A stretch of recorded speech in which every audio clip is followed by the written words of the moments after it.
Tesla 要提高個舒適性，可以用呢個方法喎，就係更換避震器 Koni 嘅 Special Active 自動調節吸震力啊！好，而家就安裝完呢個 Koni 嘅 Special Active，咁呢部咧就係 Tesla 嘅 Model Y。咁而家同車主出去試車，咁而家個感覺有冇唔同到咧？而家係啊舒服咗嘅，呢啲路都爛爛地。係 OK。一陣間我哋試下轉下彎啊，睇下定唔定啊咁樣咯。睇下呢條路就比較頓啲嘅，睇下個感覺有冇唔同到啦。平時都有揸開呢條段路啊。我日日都揸呢個。OK。應該有冇分別啊？係有分別。有分別。即係呢啲正常。都有啲格格聲㗎啦，即係唔係格格聲，都有個顛簸感，而家冇㗎啦已經。OK。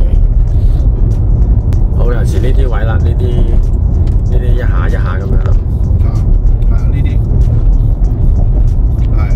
啲都舒服，呢啲一棒棒呢啲。OK。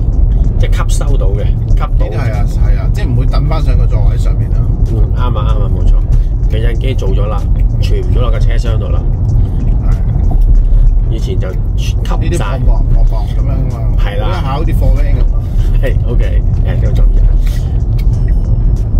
就係以前吸收唔晒啊，所以變咗要傳咗架車度。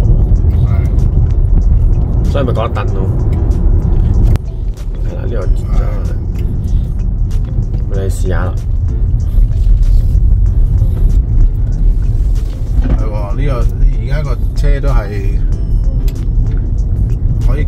即係都幾企嘅 ，OK 呢個出嚟 ，OK 啊，即係冇咁側啦，係咯，係啦，個 body roll 冇咁犀利。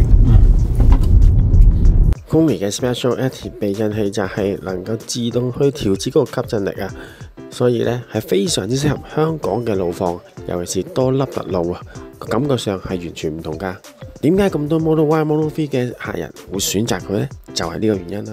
唔好等啦，立即改善燈嘅問題啦！聯絡查詢可以 WhatsApp 63409933亞洲汽車材料有限公司。